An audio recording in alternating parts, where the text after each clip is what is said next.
Do living things get their food.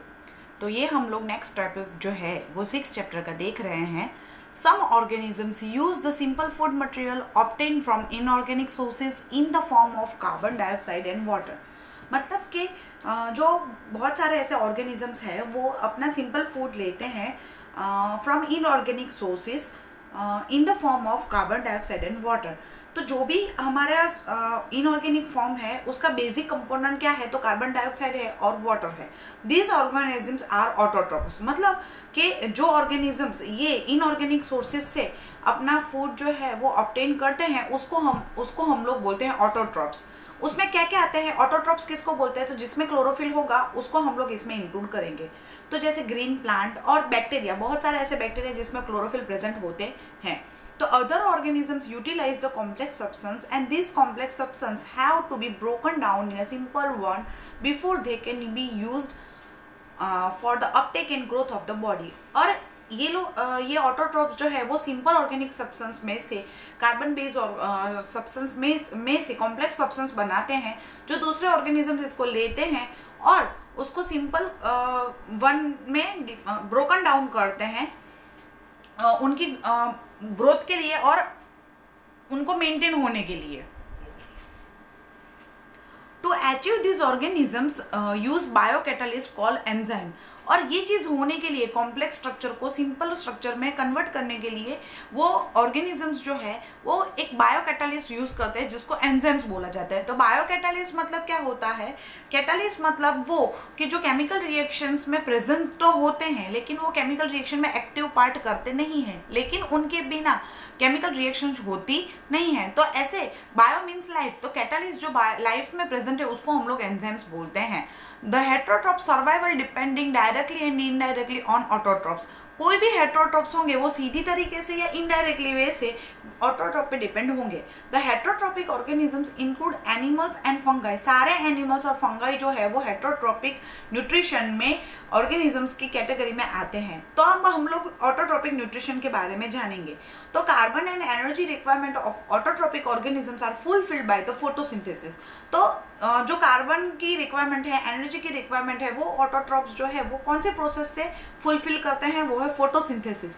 It is the process by which the autotrophs take in a substance from outside and convert them into a store form of energy। मतलब क्या करते हैं कि वो process जो ये process के time पे वो क्या करेंगे, लाइट का यूज करेंगे और आउटसाइड बॉडी से सब्सटेंसेस लेंगे और फिर उसको स्टोर करेंगे एनर्जी के फॉर्म में। The material is taken in form of carbon dioxide and water. और कार्बन डाइऑक्साइड और वाटर के फॉर्म में वो बाहर से मटेरियल लेंगे which is converted into carbohydrate, और बाद में वो कार्बोहाइड्रेट के फॉर्म में कन्वर्ट किए जाएंगे in presence of sunlight and chlorophyll. तो carbohydrate are utilize for providing energy to the plant. और ये कार्बोहाइड्रेट्स जो है वो प्लांट को एनर्जी प्रोवाइड करते हैं। The carbohydrates which are not used immediately are stored in a form of starch। और जो कार्बोहाइड्रेट प्लांट के द्वारा यूज नहीं होंगे वो बाद में कन्वर्ट हो जाएंगे स्टार्च के फॉर्म में, and which serves as internal energy reserves to be used as and when required by the plant. और फिर जब भी जरूरत होगी, एज एंड व्हेन रिक्वायर्ड मतलब जब जरूरत होगी तब ये वाली जो स्टोर एनर्जी है वो यूज होगी प्लांट के द्वारा। और somewhat similar situations is seen in us where some of the energy is derived from the food we eat is stored in our body in form of glycogen। तो हमारी body में भी similar phenomena होती है कि हम लोग जो है वो एनर्जी जितनी चाहिए वो यूज कर लेते हैं और बाकी की एनर्जी जो है वो स्टोर हो जाती है इन फॉर्म ऑफ ग्लाइकोजन। याद रखना, प्लांट में स्टार्च के फॉर्म में स्टोर होती है, हमारी बॉडी में ग्लाइकोजन के फॉर्म में स्टोर होती है।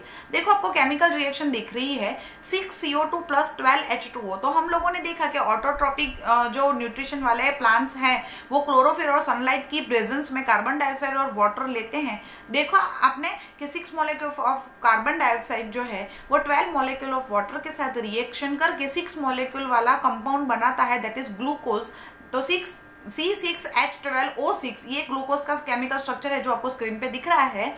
और साथ साथ में ऑक्सीजन एंड वाटर जो है वो रिलीज करता है, और यही ऑक्सीजन ये फोटोसिंथेसिस के टाइम पे प्लांट जो है वो रिलीज करते हैं और हम लोग वो रेस्पिरेशन में लेते हैं। तो ऐसे CO2 जो है वो प्लांट के द्वारा यूज होता है और ऑक्सीजन जो है वो रिलीज होता है। Now let us now see what actually happens during the process of photosynthesis. तो क्या होता है फोटोसिंथेसिस के में, वो हम लोग देखते हैं। तो सबसे पहला होता है absorption of light energy by chlorophyll. तो सबसे पहले क्लोरोफिल जो है वो एनर्जी को एब्जॉर्ब करता है। दूसरा क्या होता है step, the conversion of light energy to the chemical energy and splitting of water molecule into hydrogen and oxygen. जो हाइड्रोजन वाटर का बेसिक मॉलिक्यूलर फॉर्मूला क्या है, H2O, मतलब उसमें 2 एटम्स है, हाइड्रोजन एंड ऑक्सीजन। तो ये जो लाइट एनर्जी है उसका यूज करके केमिकल एनर्जी में कन्वर्ट किया जाता है और किसको स्प्लिट किया जाता है, वाटर को स्प्लिट किया जाता है, मतलब तोड़ा जाता है हाइड्रोजन में और ऑक्सीजन में। The reduction of carbon dioxide to the carbohydrate, और कार्बन डाइऑक्साइड जो है उसका रिडक्शन किया जाता है और कार्बोहाइड्रेट जो है वो बनता है। तो ये होल स्टेप जो है वो फोटोसिंथेसिस के टाइम पे होते हैं और ग्लूकोज के फॉर्म में, मतलब शुगर के फॉर्म में कंपाउंड जो है वो बनते हैं। तो this steps needs not take place one after the other immediately. ये जो है वो एक के बाद तुरंत नहीं होते हैं। For example the desert plants take up the carbon dioxide at night and prepare an intermediate which is acted upon by energy absorb by the chlorophyll during the day. मतलब कि ऐसा नहीं होता है कि ये एट ए टाइम रिएक्शन होती ही है। जैसे डेजर्ट के प्लांट में क्या होता है कि रात के टाइम में कार्बन डाइऑक्साइड लिया जाता है और उसमें से कार्बन डाइऑक्साइड से ग्लूकोज बनने तक का बीच का जो सब्सटेंस है उसको बोला जाता है इंटरमीडिएट। किसी भी केमिकल रिएक्शन का इंटरमीडिएट मतलब कि फाइनल प्रोडक्ट बनने से पहले और पहले जो हम लोगों ने रिएक्टेंट लिए हैं उसके बाद वाला, तो दोनों के बीच वाला है, इसीलिए उसको इंटरमीडिएट बोला जाता है। तो रात में ही इंटरमीडिएट बन जाता है। उसके बाद दिन में जब लाइट होगी, क्योंकि फोटोसिंथेसिस, फोटो मीन्स लाइट, तो ये प्रोसेस ऑलवेज लाइट के प्रेजेंस में ही होगी। तो फोटोसिंथेसिस के टाइम पे ये इंटरमीडिएट पे एक्शन होगा और chemical reaction further carry out होगी। और उसके बाद जो हम लोगों ने बेसिक फोटोसिंथेसिस की जो प्रोसेस देखी तो वो होके ग्लूकोज में कन्वर्ट हो जाएगी। इफ यू केयरफुली ऑब्जर्व और cross section of a leaf under the microscope, you will notice some cells contain green dots, and these green dots are cell organelle called chloroplast and which contain the chlorophyll. अब देखो यहाँ पे figure में आपको एक stomata का figure दिया गया है। तो देखो बीच में जो येलो पार्ट जो है वो येलो पार्ट है, उसके बीच में देखो ग्रीन पार्ट है और साइड में भी ग्रीन लीफ जैसा स्ट्रक्चर दिख रहा है। तो साइड वाले जो सेल है दैट इज गार्ड सेल्स, और गार्ड सेल्स जो है वो ओपन और क्लोज होते हैं। तो वो कैसे होता है, तो गैसियस एक्सचेंज जो होते हैं और वाटर का एक्सचेंज जो होता है in form of wet water, वो स्टोमेटा से ही होता है। तो we had talked about the stomata which are the tiny pores present on the surface of leaves. Leaves की सरफेस पे छोटे छोटे पोर्स होते हैं जिसको हम लोग स्टोमेटा बोलते हैं, जिसकी फिगर मैंने आपको अभी समझाई।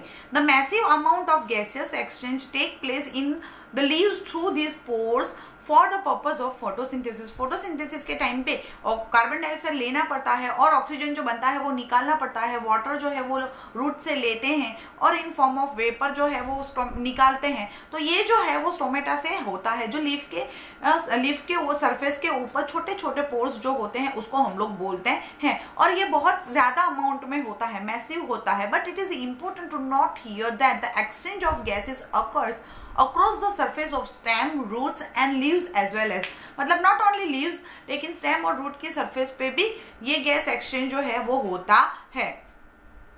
Since the large amount of water can also be lost through the stomata, the plant closes these pores when it does not need the carbon dioxide for photosynthesis.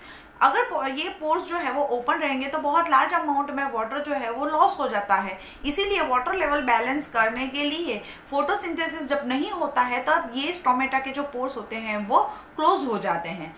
Opening and closing of the pore is a function of guard cell. अब कब cell को मुझे close करना है, कब मुझे open करना है, तो ये फंक्शन होता है गार्ड सेल का, जो मैंने आगे की वाली फिगर में आपको गार्ड सेल जो है वो दिखा है। अब गार्ड सेल में ऐसा क्या होता है कि वो ओपन और क्लोज होते हैं, तो guard cell swells when water flows into them. जब वाटर बाहर से गार्ड सेल के अंदर जाएंगे तब क्या होगा कि ये गार्ड सेल जो है वो स्वेल हो जाएंगे। तो स्वेल होने की वजह से स्टोमेटा जो है वो ओपन हो जाएगा। और सिमिलरली पोर जब वाटर बाहर निकल जाएगा तो जो स्टोमेटा जो है वो श्रिंक हो जाएगा। ऐसे ही वाटर की एंट्री और एग्जिट के ऊपर गार्ड सेल के अंदर स्टोमेटल जो पोर्स है वो ओपन और क्लोज जो होते हैं। Now autotrophs meet their energy requirement but they also need other raw material for building their body. मतलब उनको उनकी जो एनर्जी रिक्वायरमेंट है वो फोटोसिंथेसिस से वो मीट कर लेते हैं, लेकिन उनकी बॉडी के लिए और भी दूसरे रॉ मटेरियल चाहिए होते हैं. The water use in a photosynthesis is taken from the soil by the roots in terrestrial plants. Terrestrial plants में वो रूट से पानी लेता है. एंड अदर मटेरियल लाइक उसके साथ साथ दूसरे मटेरियल कौन कौन से वो लेते हैं, तो nitrogen, phosphorus, ions, magnesiums are taken from the soil. Nitrogen is essential element use in the synthesis of protein और अदर कंपाउंड. प्रोटीन में सबसे ज्यादा जो नाइट्रोजन है वो यूज होता है, क्योंकि एमिनो एसिड्स में से प्रोटीन बनते हैं और एमिनो एसिड्स का बेसिक कंपोनेंट है नाइट्रोजन.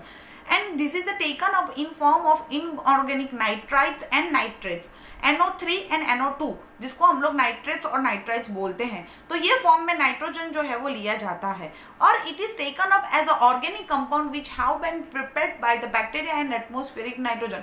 और दूसरे फॉर्म में भी लिए जा सकते हैं by the bacteria and atmospheric nitrogen. Atmosphere में जो नाइट्रोजन प्रेजेंट है वो भी लिया जाता है. और राइजोबियम नाम के बैक्टीरिया तो हम पहले चैप्टर से पढ़ते ही आ रहे हैं, तो वो जो बैक्टीरिया है वो भी दूसरे फॉर्म में नाइट्रोजन जो है वो प्लांट को अवेलेबल करते हैं.